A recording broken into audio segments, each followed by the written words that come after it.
하나님께서 기뻐하시고 귀하게 보시는 것이 바로 믿음입니다. 그런데 믿음이라고 다 같은 믿음이 아닙니다. 성경에 보면 그 믿음도 각양각색인 것을 알게 됩니다. 특별히 야고보서 2장 17절에 보면 행함이 없는 믿음에 대해서 얘기해요. 이와 같이 행함이 없는 믿음은 그 자체가 죽은 것이니라. 또한 야고보서 2장 22절에 보면 온전한 믿음이 또 있습니다. 내가 보거니와 믿음이 그의 행함과 함께 일하고 행함으로 믿음이 온전하게 되었느니라. 그리고 마태복음 8장 6절에 보면 적은 믿음에 대해서 얘기해요. 바람과 파도에 떨면서 제자들이 난리가 났을 때 예수님께서 어찌하여 무서워하느냐 믿음이 적은 자들아 하시고 곧 일어나서 바람과 바다를 꾸짖으시니 아주 잔잔하게 되거늘. 로마서 14장 1절에 보면 연약한 믿음에 대해서도 말씀합니다. 믿음이 연약한 자를 너희가 받되 그의 의견을 비판하지 말라. 그러니까 믿음이 보이지 않는 것 같지만 우리의 중심을 보시는 하나님의 눈에는 우리의 믿음이 어떤 믿음인지 훤하게 보이는 거예요. 이게 행함이 없는 믿음인지 적은 믿음인지 연약한 믿음인지 아니면 온전한 믿음인지 말이죠. 근데 오늘 본문에서는 예수님께서 한 여인의 믿음을 평가하시면서 그 믿음을 큰 믿음이다, 큰 믿음이라는 그런 표현을 하고 계세요. 여러분, 하나님이 우리의 오늘 새벽에 나온 우리의 믿음을 보시면서 우리의 믿음을 어떤 믿음으로 평가하시고 계실까요? 소망하기는 오늘 본문에 나오는 이 여인과 같은 큰 믿음을 소유한 우리 모두가 되기를 소망합니다.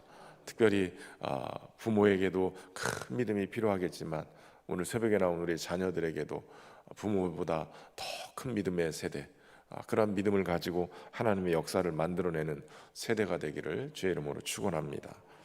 그렇다면 큰 믿음은 어떤 믿음인가? 오늘 두 가지로 살펴보는데 첫 번째는 바로 믿음의 대상을 분명히 하고 있는 그런 믿음이에요. 다시 말하면 큰 믿음은 도대체 누구에 대해서, 무엇에 대해서 큰 믿음인가? 그것을 얘기하는 것이죠. 다시 이 믿음에 있어서 중요한 것은 믿음의 내용에 대한 이 확신이라기보다도 믿음의 대상에 대한 확신이 바로 믿음을 얘기하는 거예요. 내가 누구를 믿는가? 내가 어떤 분을 믿는가라는 거예요. 오늘 본문의 내용은 우리가 너무나도 잘 알고 있는 내용이죠. 예수님이 두로와 시돈 지방으로 들어가셨는데 한 가나안 여인이 예수님 뒤에 쫓아와서 다윗의 자손이여 나를 불쌍히 여기소서, 내 딸이 흉악하게 귀신이 들렸나이다. 얼마나 시끄럽게 뒤에서 따라오면서 계속 외쳤는지, 제자들이 제발 좀 저 여인을 어떻게 해서 좀 보내라고 얘기할 때 예수님이 대답을 안 하는 거예요. 나는 이스라엘의 집에 양들 외에는 보냄받지 않았다. 그리고 거절을 해요. 그럼에도 불구하고 여자가 쫓아와서 예수님, 저를 도와주십시오. 예수님이 아예 대놓고 무시를 합니다. 자녀의 떡을 취하여 개들에게 던져주는 것이 마땅하지 않다.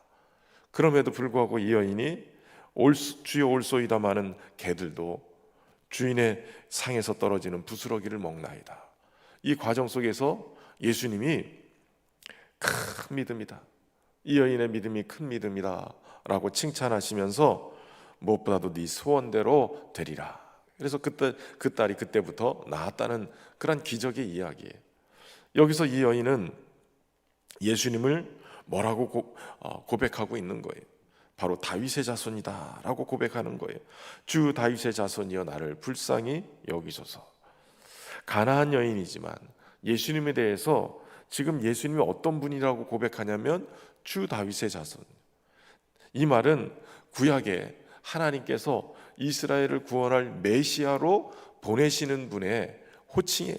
다시 말하면 다윗의 자손을 통해서 하나님은 이스라엘을 구원할 메시아를 보내시겠다라는 거예요.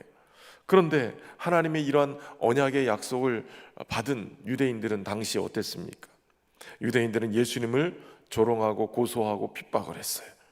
그런데 이 가나안 여인은 예수님에 대해서, 이방 여인임에도 불구하고 예수님에 대해서 예수님이 곧 다윗의 자손이요 하나님이 약속하신 언약하신 그 메시아이신 것을 믿은 거예요.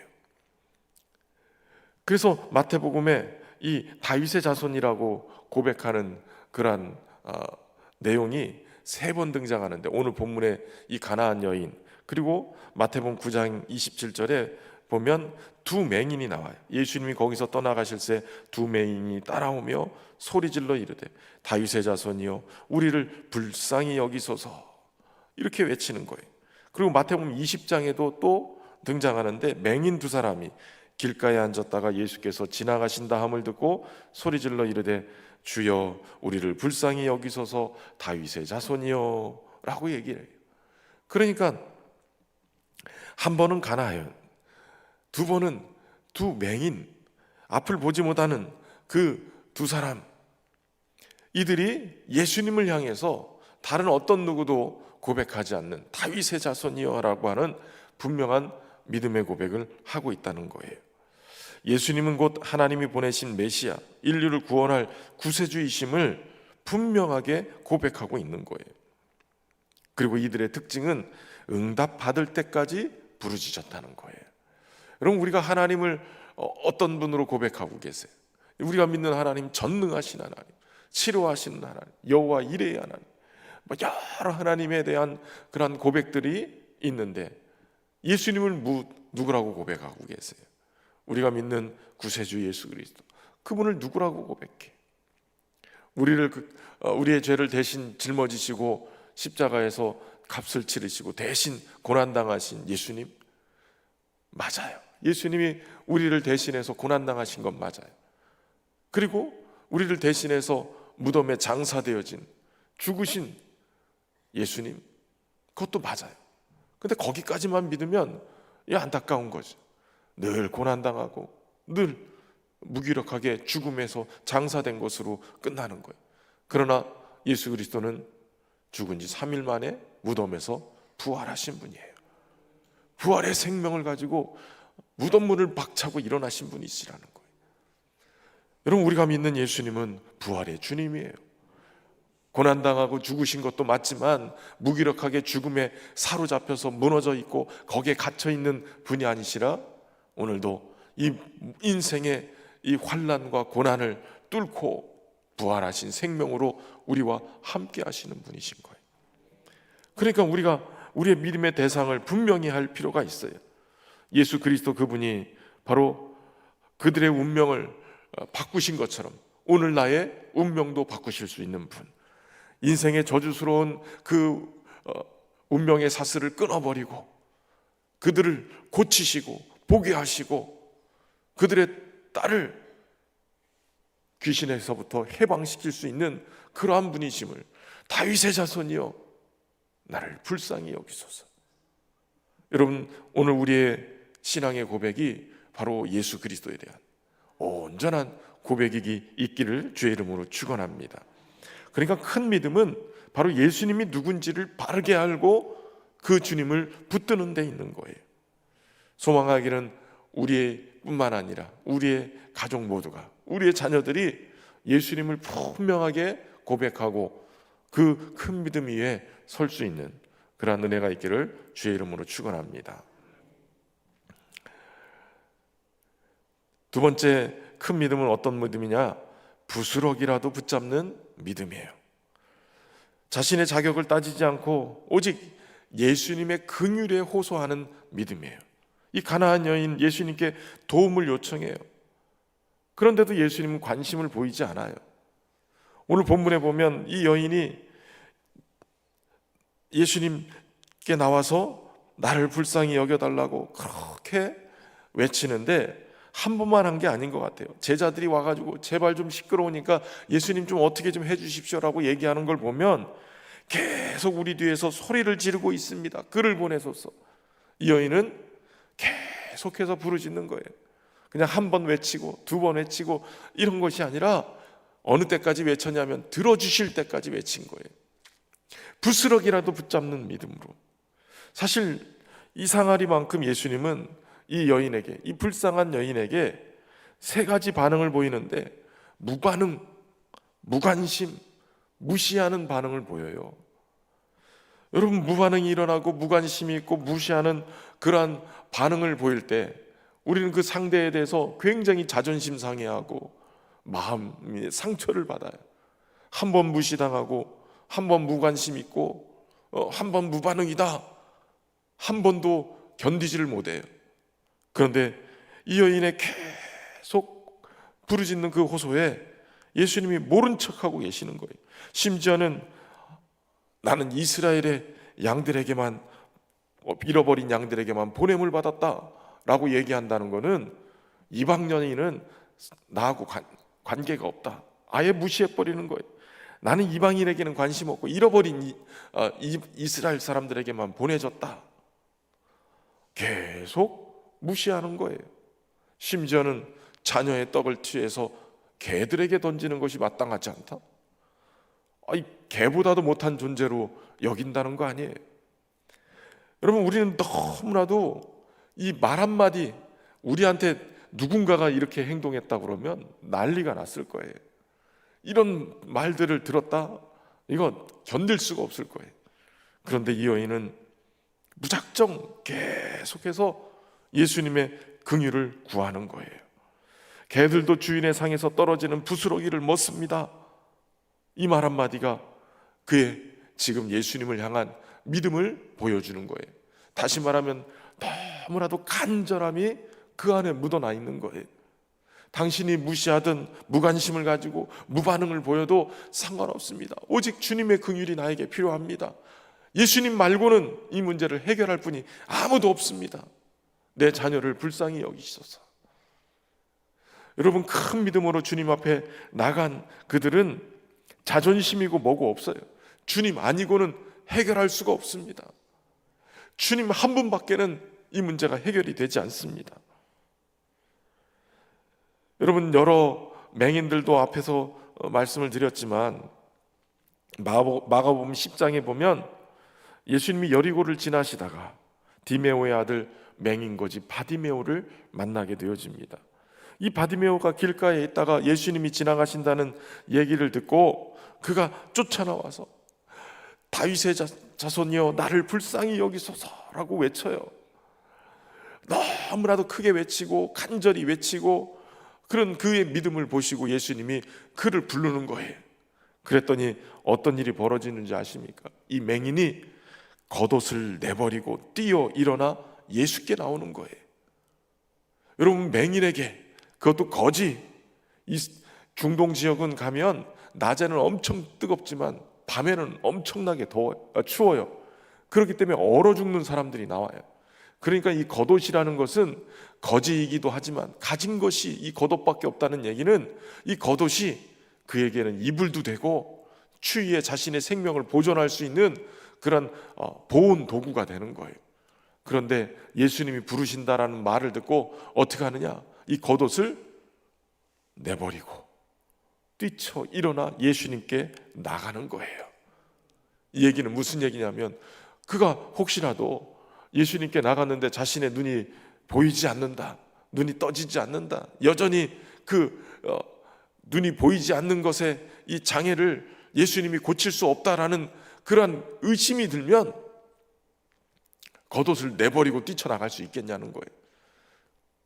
오늘 당장, 오늘 밤에 예수님이 고쳐주지 않으면 나는 이 겉옷, 이것이 나의 생명을 보존하는 중요한 것인데, 그런데 이것을 벗어 던져버리는 거예요.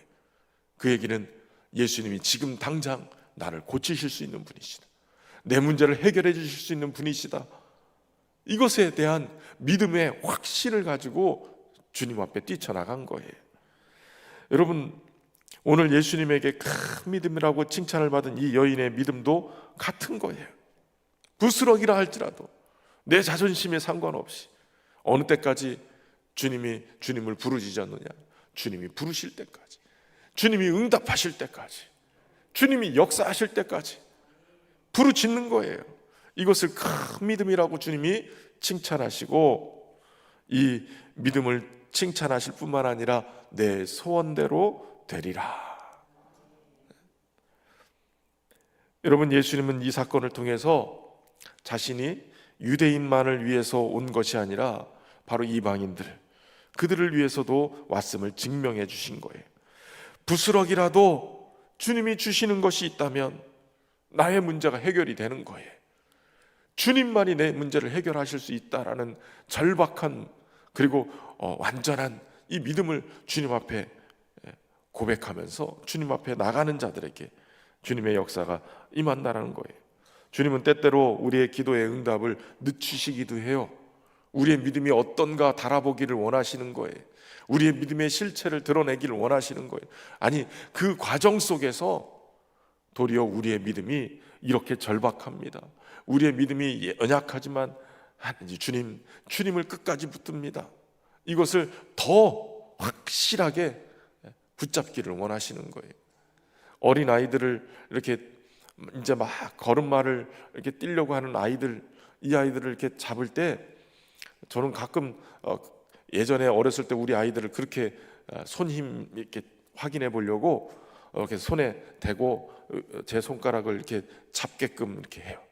그리고 나서 탁 들으면 이 아이가 얼마나 손아귀 힘이 센지 들려요. 지 몸이 들릴 때까지 탁 이걸로 잡아요. 근데 가만히 생각해 보면 이걸 갑자기 딱 대놓고 확 들어버리면 얘가 준비할 시간이 없으니까 그냥 손에 힘이 풀어져 버려요. 그런데 이 아이에게 천천히 들면 이 아이가 손에 힘을 확 치면서 점점 지 몸이 들려도 그래도 이 손아귀 힘이 그만큼 강한 거예요. 제가 그걸 보면서 야, 이게 우리의 믿음을 하나님이 이렇게 달아보시는구나. 갑자기 확 큰 믿음을 요구하시는 게 아니라 서서히 이 가나안 여인에게도 그렇게 소리를 질러도 주님이 관심도 두지 않는 것처럼 보이고, 또 옆에서 이스라엘에 잃어버린 사람들에게만 내가 보냄을 받았다, 또 다시 더 힘을 주게 만들고, 자녀의 떡을 취하여 구스러기 개들에게 주는 것이 합당치 않다, 그 더 힘을 주는 거예요. 여러분, 기도의 응답이 점점 늦어진다고 믿음을 놓치지 마세요. 이 손을 펴지 마세요. 오직 주님을 붙잡는 그 손을 더 강하게 붙잡으세요. 그것이 우리의 믿음을 키우고 큰 믿음이라고 주님께 칭찬받는 은혜가 있게 될 줄로 믿습니다. 주님의 기도의 응답이 늦어질 때 우리의 믿음이 흔들리고 휘청거리지 말고 도리어 이 여인이 가졌던 믿음처럼 더 강하게 주님을 붙잡고 일어서기를 주의 이름으로 축원합니다. 그리고 주님의 긍휼을 기대어 살아가기를 주의 이름으로 축원합니다.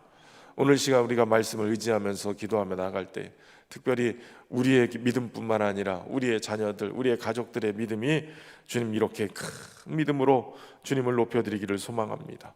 인생의 위기와 환경과 상황의 막힘들 속에서 우리의 자녀들이 좌절하고 무너지는 것이 아니라 도리어 큰 믿음을 소유하면서 하나님 그 모든 어려움들을 극복해 나갈 수 있는, 그 문제를 해결하고 인도해 가시는 그 주님을 강하게 붙잡고 승리할 수 있도록 인도해 주옵소서. 우리 합심해서 주님 앞에 우리의 가족들을 위해서 기도하고 우리의 믿음을 위해서 기도하고 주님 앞에 나가겠습니다. 같이 기도하겠습니다. 살아계신 하나님 아버지, 오늘도 우리에게 하나님의 귀한 말씀을 통하여서 깨닫게 하시고 주님 큰 믿음으로 주님 앞에 나아갈 수 있도록 인도하시니 감사합니다. 하나님, 오늘도 우리에게 허락하신 예수 그리스도, 우리의 구세주 되신 예수 그리스도, 그분이 우리의 인생의 문제들을 해결하고 우리의 운명을 바꾸고 우리의 인생이 하나님의 백성으로 살아갈 수 있도록 이끌어 주심에 믿습니다. 하나님, 인생의 어려운 문제들을 하나님 해결해 주시는 그러한 문제 해결에 큰 믿음의 역사가 우리 안에 일어나기를 소망합니다. 무엇보다도 인생의 진정한 구세주를 알아보지 못했던 그러한 인생들이 아니라 외인이라 할지라도 주님을 바르게 알고 이방인이라 할지라도 주님을 온전히 고백했던 저들의 믿음처럼 우리가 주님을 온전히 고백하며 온전한 믿음으로 주님 앞에 세워지기를 소망합니다. 하나님, 우리의 연약한 믿음을 도와주시옵소서. 우리의 믿음 없음을 도와주시고 하나님, 믿음의 적은 것들을 하나님 깨닫게 하셔서 온전한 믿음으로 주님을 구하며 나갈 수 있기를 소망합니다. 하나님 역사하여 주시옵소서. 무엇보다도 부스락이라도 붙잡는 간절한 믿음이 우리 안에 일어나게 하시고 믿음의 힘을 더하여 주셔서 하나님 작은 믿음이 아니라 큰 믿음으로 주님을 향해 나아갈 수 있도록 인도하여 주옵소서. 환경과 상황에 무너지는 인생이 아니라 아버지 하나님, 오늘도 우리의 삶의 자리에 하나님 넘지 못할 산과 같은 것들 할지라도 하나님 겨자씨만한 믿음이라 할지라도 하나님 큰 산을 옮기는 믿음이 될 줄로 믿습니다. 하나님 믿음의 역사가 일어나게 하여 주시고 무엇보다도 우리의 자녀들에게 은혜를 더하여 주셔서 하나님 오늘도 큰 믿음으로 주님을 바라볼 수 있도록 저들에게 믿음의 강한 은혜의 역사를 허락하여 주시고 주님을 간절하게 소망하며 붙들며 그곳에서 경험되어지는 하나님의 크신 은혜들을 경험하면서 더 큰 믿음으로 나아갈 수 있도록 하나님 축복하여 주옵소서. 하나님 은혜로 덧입혀 주셔서 우리의 가정에 오직 하나님의 이 풍성한 은혜를 누리며 그 주의 긍휼을 잊고 살아갈 수 있도록 축복하여 주옵소서. 사랑합니다. 찬양합니다. 살아계신 하나님 아버지, 오늘도 우리에게 믿음을 허락하신 주님 감사를 드립니다. 우리의 가정이 우매해서 하나님을 잘 보지 못하는 순간에도 오직 하나님을 향한 믿음만은 흔들리지 않는 은혜를 허락하여 주옵소서. 특별히 우리의 하나님의 약속하신 메시아로 보내신 예수 그리스도, 그분이 우리의 인생의 저주를 끊어내고 오직 하나님의 영광과 은혜를 누릴 수 있게 하는, 우리의 삶을 변화시키는 귀한 은혜의 역사가 있는 우리의 구주이심을 우리가 믿게 하여 주옵소서. 문제 해결이 되시고 오늘도 전능하신 하나님의 역사를 우리 가운데 행하실 그 주님을 우리가 구하게 하시고 그 주님과 함께 동행하는 은혜가 있도록 인도하여 주옵소서. 때로는 응답되지 않는 기도로 인하여서 좌절하고 절망하는 인생이 아니라 우리의 연약한 믿음을 도우시고 우리의 작은 믿음을 키우시는 그 주님의 손길을 기대하며 그 믿음으로 주님의 역사를 우리의 삶의 간증으로 경험하는 은혜가 있기를 소망합니다. 하나님, 특별히 우리의 자녀 세대들에게 이러한 믿음을 소유할 수 있도록 인도하여 주옵소서.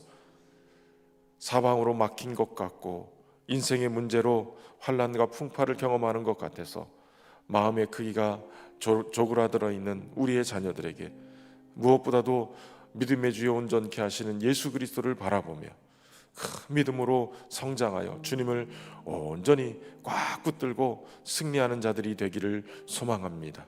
인생의 고비고비를 잘 넘어가게 하셔서 그곳에서 하나님의 일하심을 보게 하시고 전능하신 주님이 역사하심을 간증할 수 있는 우리의 자녀 세대들이 되게 하여 주옵소서.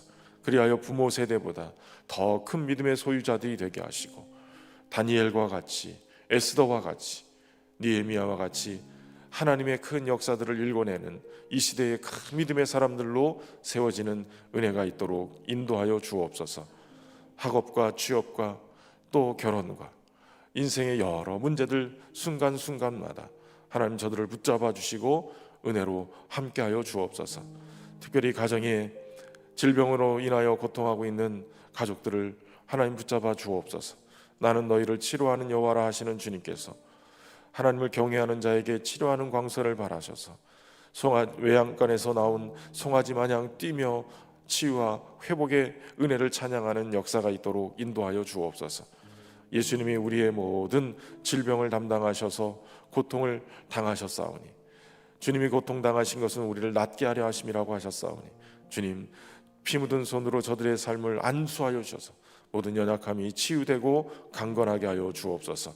경제의 문제로 어려워하고 있는 모든 성도들에게 하나님 하늘의 보고를 열으시고 이 땅에서의 필요한 것뿐만 아니라 하늘의 신령한 복도 저들이 누리며 하나님의 영광을 드러내며 살아갈 수 있도록, 또한 주님의 일을 아름답게 섬기며 살아갈 수 있도록 충만하게 채워 주옵소서.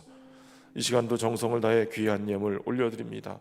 기도 제목도 담았고 무엇보다도 이웃을 향한 주님의 마음으로 함께 이웃사랑 헌금을 주님 앞에 올려드리오니 하나님, 이 예물이 쓰여지는 곳곳마다 주님의 뜻을 이루는 풍성한 열매들이 있게 하시고 하나님의 풍성한 역사들이 저들의 삶의 간증으로 나타날 수 있도록 인도하여 주옵소서.